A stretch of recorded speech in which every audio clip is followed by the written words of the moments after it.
available at ATRA.com. Just click on the webinars button and you can go and find them there. Also, if you have any other questions, you type them into the box there, like Walter did, and we'll get them answered. And at the very end of the show, we have a survey for you guys to pick up and send in. Give us your suggestions. Okay, today's presentation is sponsored by Seal Aftermarket Products, your source for engineered solutions. We have a quick movie here. Seal Aftermarket engineers and manufactures Toledo Transkit with the rebuilder in mind, including everything you need to get the job done right. Toledo Transkit is the #1 choice of installers because of all the intensive research and development that goes into each component in every kit. Like re-engineered valve body gaskets, preventing EPC damage by eliminating the shredding you get from original equipment, plus all of the extra essentials that are included, like spring and screen filters that should be changed at overhaul. Toledo Transkit even includes loose valve body gaskets that fit all 19 bonded separator plates. At Seal Aftermarket Products, we don't just make kits, we make kits better. Ask for Toledo Transkit by name.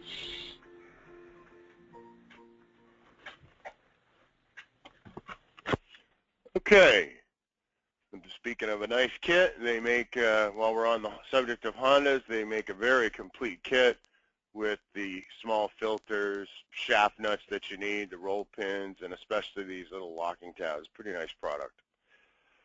Okay, moving right along, we'd also like to thank our co-sponsors, Whatever It Takes Transmission Parts, Ray Best's Powertrain, and my favorite publication, Gears Magazine, for the transmission rebuilding industry. If you have any questions or comments about today's show, please feel free to contact Lance Wiggins at ATRA. That would be lwiggins@atra.com. We've got a full schedule for you, twice a month, all the way through October, to get you educated at lunchtime. So be sure and tune in twice a month. It's never too early to pencil in Powertrain Expo 2015. This year expanded to 4 days, the 29th through the 1st of November, again at the Rio Hotel and Casino in Las Vegas. This year we're in large showroom, so the showroom floor is going to be bigger than ever. The tech, the management, all awesome programs. So be sure and make time to spend there. And also at your local seminar, Saturday seminar location, when it comes around to your area, one lucky attendee will be winning a free expo package awarded at each seminar at the end of the day. Each package includes one complete conference registration, that's management, tech, the show, the whole schmear, and 4 nights hotel stay as well. So we're going to put you up, educate you, and get you to the conference at the showroom floor. So be sure to attend the local technical seminar in your area for a chance to win that fabulous package. So let's get into it now. The 6-speed applications, a little bit of a review for you here. First, the 6-speed came out in the ATRA applications, the MDX and the ZDX in 2010, and then out in the rest of the line in 2011, the RL and the TL, currently up to 2015. And 2011, 2013, Honda Odyssey and Accord. So there is a ton of these units out there. Okay, as I said, a bit of a review. We showed you this in the first session, that the most important part of disassembly here is using the correct pullers. You can see on the left we've got a bearing spreader and the appropriate puller set up on this bearing. This is a double row ball bearing. so that when you grab it from the outside and pull it up, it leaves the inner race on the shaft on your right, and you can see we've got the proper puller there to take that off. This is the correct way to do it. This is the incorrect way to do it. Because if you've ever pulled on Honda teeth, you typically only do it once because they're so brittle, they crack and chip the teeth of the gear, and it's just not a good idea to run cracked or chipped teeth. The effort that you go through to put these things in the car, it's just not worth it.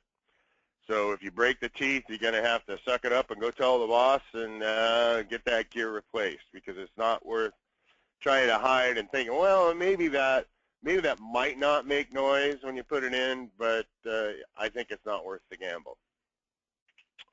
Also, when we have the bearings off, the shafts come out in a few simple steps.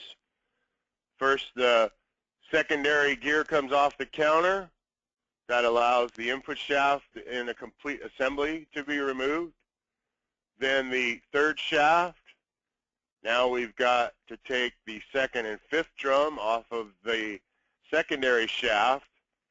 And then finally the counter and the secondary shaft are pulled out of the case as an assembly, and the differential and the transfer gear as well. So we've got the unit apart, and let's take a look at some of the subassemblies. This is the easiest way to press all the gears off the shaft, the main shaft, at one time. We're going to be inspecting all of them, so all of them, off they come.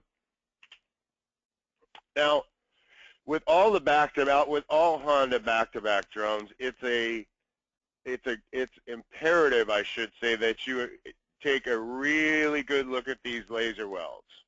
We want to be sure that we find no evidence of cracking in these drums. Just like the previous drums, this is a weak area, so we need to pay close attention there. Also, with previous Hondas, we want to be sure that you press on this flapper valve with light pressure, and it should spring back against the tab here, against this locking mechanism very easily.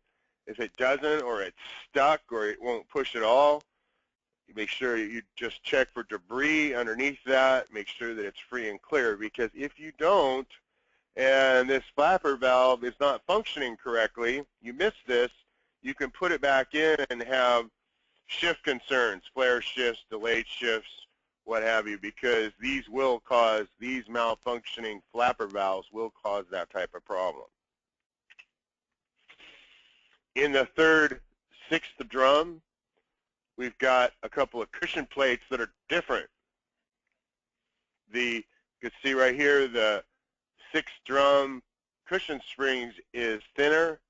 The third drum is the thicker of the two. And if you're not sure which in where, and you've got the pistons in their original place, they can be mixed up. If you mix these up and you're not sure where they go, refer to this webinar, because you can see a wear pattern here on this piston, because this inner diameter is a little bit bigger than this shoulder. So it's created a wear mark in this piston from the cushion plate floating around inside the drum. Excuse me. Let's see, the thicker one is a closer fit to the shoulder here, so you could see there is indeed a wear mark here, but it's just a very thin line, and that'll help you to determine which one goes where if you don't have this webinar. Clutch clearance. We all like to mess with clutch clearance, and my statement to you guys is don't. For Hondas, it's best to keep to their factory specifications, the second, third, fifth, and sixth at 49 to 57, and the first through fourth clutches at 59 to 66. There are aftermarket clutch plates and steels available. Ray Bestis, I know, is one company that makes the clutches and steels. Very nice product. But the clearances are not adjustable at this time. you can see a number right here on the pressure plate.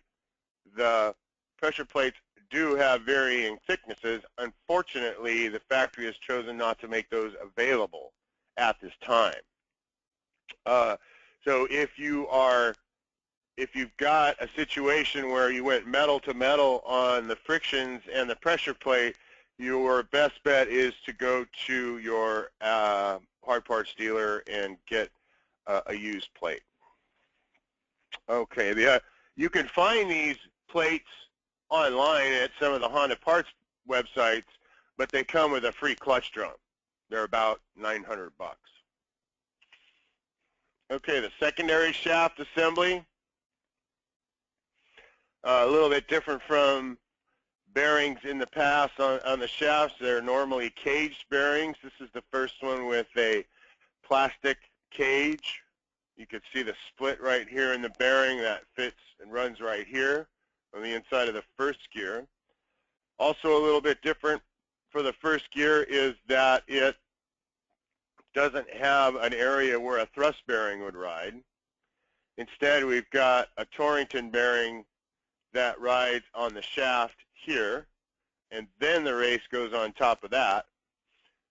Then the first gear comes down, and then the first clutch drum. Of course, there's the Torrington and the race that goes down inside the drum, and it's all secured to the shaft by the round snap ring. So the secondary shaft has the two gears, the second gear and the idler gear, pressed on to the shaft.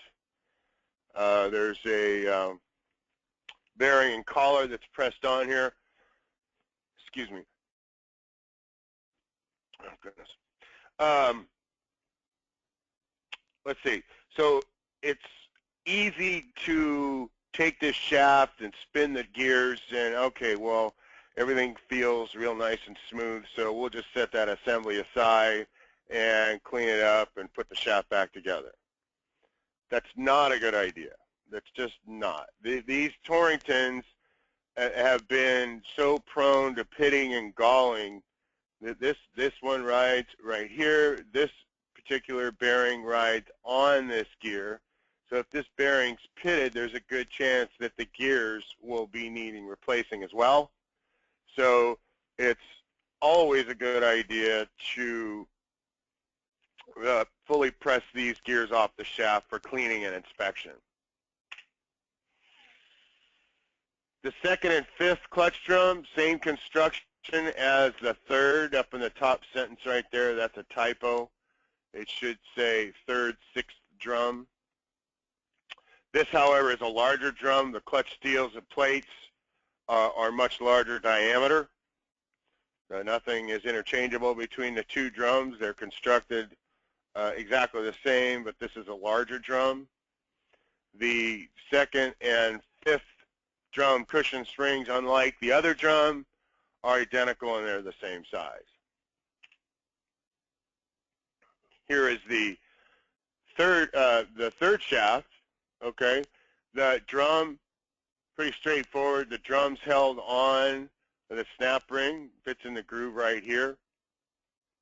And this bevel this is the sixth gear right here, fourth gear right here. This sixth gear bevel is what we want to pay attention to. That's where the bearing spreader sits when we go to press the shaft apart. It looks like when you first hold this in your hands, it looks like this is pressed on there permanently and everything presses the other way. That's not how it works. It works the way I have it set up here, and this is what it looks like when it's all apart. Okay. This is the sixth gear on the third shaft. Well, what's interesting here is that when I first pulled this apart, you take this off and you're like, did I lose the bearings or the thrust washers? Well, no, there isn't any. This gear floats freely in between the hub and this race right here, where it sits on the race right here, rides in between when this is pressed on. You would think that they would have some sort of thrust to where this thing floats, but not so much. Here is what holds that fourth gear on. We've got the retaining snap ring, the keeper for the cotters, the retainer, cotter retainer, I should say, the cotters. And then we have the bearing race. It's got two tabs that index over here on the shaft. And of course, the Torringtons that always need inspecting, you can see the shoulder or the step faces down on this application. Okay, now whether you do it when it's pressed apart or when it's all back together, do not fail to remove this sleeve and replace these O-rings right here. This is very, very important. Don't skip this step, because if you do not and these seals become brittle and hard and unable to hold pressure any longer, we're going to have fourth clutch issues. Slipping, flared shifts, delayed shifts. That all can be prevented by taking that extra bit of time, removing this internal ring, circlip, and replacing these O-rings. This is a channel for the fourth apply oil. Comes down in through the sealing ring area, through the tube, or through the inside of the shaft, and then out in the O-ring area to the fourth drum. So it's very, very, very important to change these O-rings. Okay, here we go with the valve body. Great thing about the valve body on this model is less is more. We've got less valves in it, and that means less places to have a problem. We've got a couple of check balls here. These are the only two check balls in the entire unit. So there's two pockets here that must take a check ball. We covered this in session 1 of the rebuild. This is the distributing sleeve underneath this bearing. This bearing can be a real problem to get out without the right puller setup. But once you get it out, there's the sleeve down here, much like the sleeve I just showed you in the shaft, that's got 3 O-rings in it. And if it's not replaced, if those O-rings are not replaced on the sleeve underneath this bearing, you're going to have other shifting, delayed, slipping problems with this unit as well. And finally, this piece right here, called the cooler retainer cap. It's an interesting name because it doesn't have anything to do with the cooler or the cooler circuit. I think maybe it's called the cooler retaining cap because it, number 1, retains this bearing over here, and number 2, it has an orifice right here that sprays oil onto the output shaft where it engages into the differential.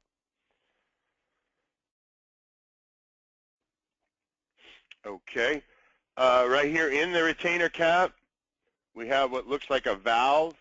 This is the choke valve.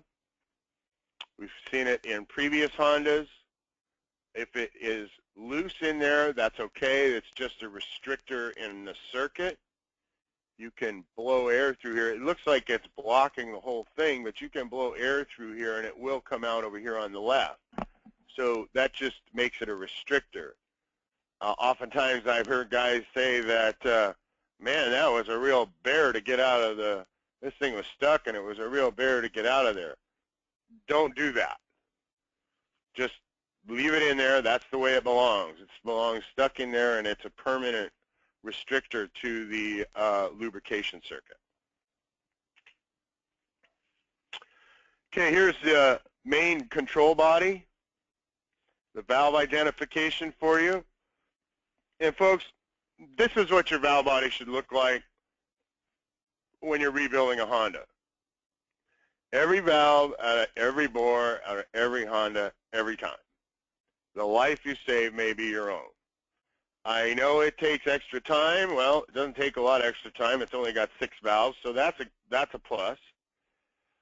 But my point here is that your pocket screwdriver or your scribe are not valve body rebuilding tools. Okay, the only way to know is to pull out the retainers, lay the valves out on your bench, and they drop in on their own weight. These are all Teflon coated aluminum valves. I've been asked if we started to see wear on these plugs, and the answer is yes. This unit, it's hard to tell with these aluminum plugs the way they are, but they're already starting to show some wear. If you do find that you have a worn plug, it should be replaced, or you could use a small lathe and machine a groove here for an O-ring to take care of that. I don't know if the aftermarket has them or is in the process of building them. The O-ring end plugs is what I'm talking about. More than likely they are. So take the time, pull the valves out, make sure they drop in on their own weight, because if, for example, shift valve C hangs up, the unit's not going to work, and you're going to have to pull the unit back out and go back into the valve body when you should have done it the first time. So I'm a real strong advocate for taking it down to a bare piece of aluminum. While it is out and you're cleaning it up, be sure to inspect the pump pocket. The pump pocket here and here for wear. These tiny pump gears are put out a lot of pressure, so that any type of wear it is very serious, and you need to replace it because the tolerances are very close. I think the max, when you have the pin on the driven gear here, is between the crescent here and the gear. The max allowable, I think, is a 0.0025. So they don't, the tolerances are very close. The same thing goes if you lay a bar across the valve body and it's looking for a 0.002 max clearance between the two. So they're holding the tolerances very, very tight in this pump pocket. So take the time, measure it out, and that way you'll prevent pressure problems. Here is the main regulator valve body, the PR valve body, I'm sorry. We've got the fourth accumulator right here, and I'll show you the first accumulator here in a little bit. We've got the shift fork shaft and a couple of valves here, but what's important here is this PR valve. Take a closer look here. Here's the 4- and 5-speed valve. This valve has been of the same design since the Ford 2-speeds first came out so many years ago. So this is the first different valve we've had for Honda ever, I believe. Now, I want to say something about this. This is the part right here on your left. If you choose to drill line to converter charge, X marks the spot. So this is the page that was wrong in your handout. So I want to be sure that if you see where you've got a red X here, or you can go back and go get the updated version of the handout, shows this change that's been made here. Because if you drill it where I mistakenly put it, you will actually hurt the lubrication converter charge more than you will help it. So that's not a good idea. Now, also, I would really like to say this about drilling the converter charge to line area. This, I'll refer back again to the session 1 of this 2-part series where I showed you the converter. It has a converter clutch drum and not a plate and a large converter clutch disc. I mean a plate that hits the cover, but more of it has a clutch drum like a Mercedes or a BMW product. So the necessity for drilling the converter charge is much less than on a 4- and 5-speed, where on the 5 speeds they come down to an idle and the cooler flow goes next to nothing, and the next thing you know the converter clutch is hitting the cover. So that's a bad thing, and that's why we do that. Of course, the aftermarket valve companies came out with holes drilled in the valves. Not sure if they're exploring that right now for this valve. So if you choose to drill converter charge, it's okay, and it's not necessary. Not as necessary as it was on the 4 and 5 speeds because it has a clutch drum in the converter. Now you see we've got this added land here. Well, let's take a look at that. Here we have the pressure up the top picture here is the PR valve working at its normal operation. We can see that. Remember I talked about a higher pressure. 160 or 170 is normal operating temperature for this unit. Shane asked, does the 6-speed have the same issue as the 4 and 5-speed transmissions where the converter turns blue? I don't think they're going to, Shane. I've seen only one of these right now, and that's the one I have, and it was in good shape. I haven't seen it be a problem because of the redesigned converter that has a clutch drum in it instead of a converter plate and pushing against the housing. And that's what turns those converters blue in the first place, is that low flow at idle. And that's why we drilled the converter charge to line to make sure that that doesn't happen. Once you drill the converter charge on the older units, that took care of that problem. That boosted up low pressure substantially and took care of that issue. But as I said, this PR valve, the jury's still out on this, and I honestly don't think that that's going to be a problem. And stay tuned. Okay, so back to how the PR valve works. This is a normal Honda setup. We were talking about drilling the hole. That would be this land right here at that number 92 is where we were talking. Line pressure comes in, goes to converter charge, and as the pressure goes to the left, as the valve moves to the left, it shuts off or slows down converter charge, and that way, if we drill through here, it's got it all the time. Of course, the pressure rise is handled by the stator tube and the pivot arm, which acts right here, is to push it from right to left, and that increases pressure. And a substantial increase from the 125 to 130 range that we're used to dealing with on the 4 and 5 speeds. Well, here in the bottom, we see that for the first time in any Honda, they've added a line pressure solenoid.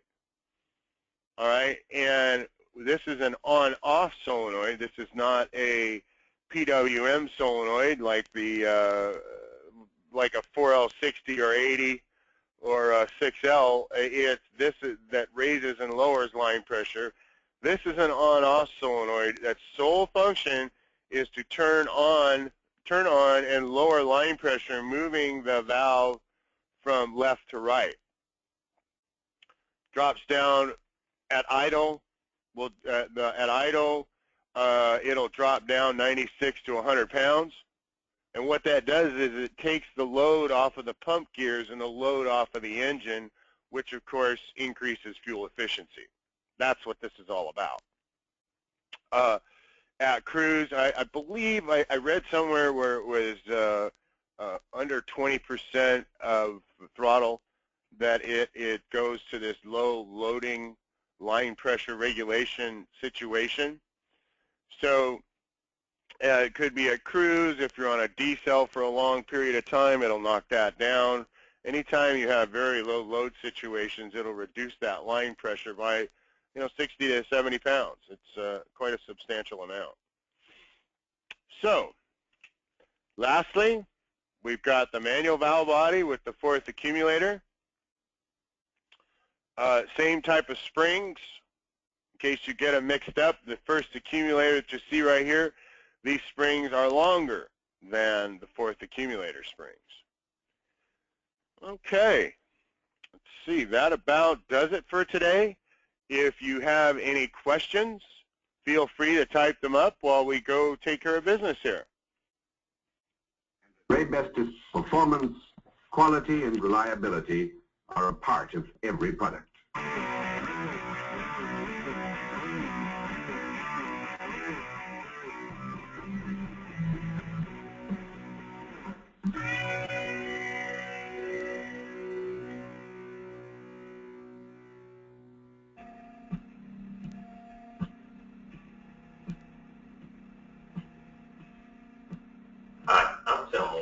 Delmoy Transmission in Tampa, Florida.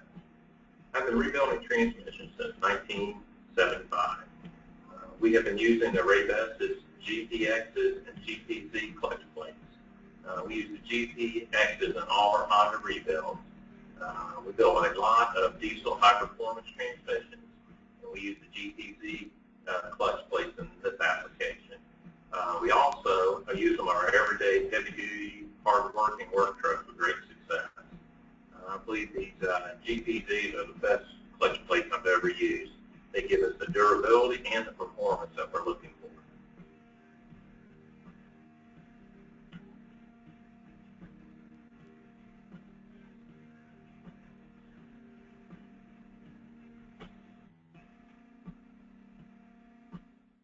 And at Raybestos, performance, quality, and reliability are a part of every product. Okay, before we go any further, Rick has a question about air tests. Simply on when the shafts are put together, you can air check them through the shafts themselves. Here, I'll go back and we'll check that out here real quick. So, for example, on the third shaft with the sleeve in, there's, you don't see it on this picture, the snap ring's on, the drum is all secured, we've got our O-rings in. You would simply air check through the shaft right here, Rick. Same with the other shafts as well. That's how we're going to air check all the drums, is through the shafts themselves. Okay, thank you. Let's see, are there any other questions? Okay, GPX, these are great clutches for Hondas. They've always prevented some of the clutch burn-ups that we had previously.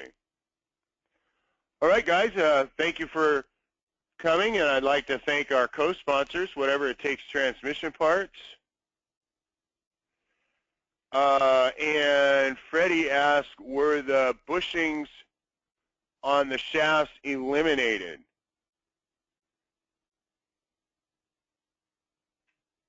That's a great question. I would have to go look at the shafts, as a matter of fact, because there's only the one shaft down in the case. There's none in the end cover, or there's only some lubrication tubes in the end, so there isn't any there. If there is a bushing, it would be yes, the bushings have been eliminated because all the clutches now apply through sealing rings. That's your answer, is yes, that they have the bushings that used to be in the center of the shafts were also the seals for the shafts where the clutches would apply. That's why you would have clutch bind-ups when the bushings were worn out. So yes, the bushings have been, that's actually a good question. The bushings have been eliminated and all the clutches feed through sealing rings now. Oh, that's a great question, Freddie. Are there any other questions? Okay, thanks again to Raybestos Powertrain and my favorite publication, Gears Magazine, for the transmission rebuilding industry. And our title sponsor, CO Aftermarket Products, your source for engineered solution. And if there are not any other further questions, my name is Bill Brayton, and enjoy the rest of your day. Good day.